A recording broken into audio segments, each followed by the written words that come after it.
Shujaa wa jangwa la miamba. Katika jangwa lenye jua kali na miamba mikubwa, Samsoni alikuwa akitembea peke yake.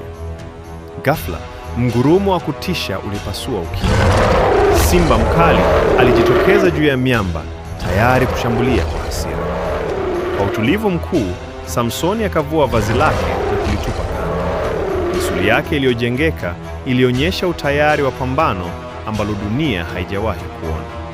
Simba aliruka kwa kasi kuelekea kwake, lakini Roho wa Bwana akamshukia Samsoni kwa mamlaka kuu. Akamkamata yule mnyama katikati ya hewa na kumwangusha kwa kishindo chini kwenye vumbi la jangwa.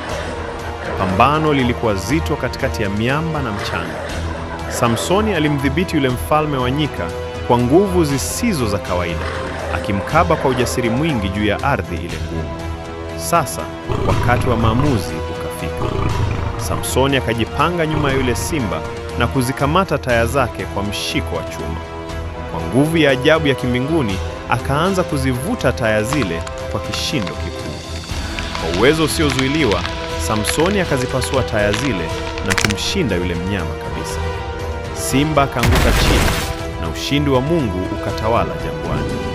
Samsoni, shujaa asiyeshindwa, amekamilisha pambano kwa ushindi.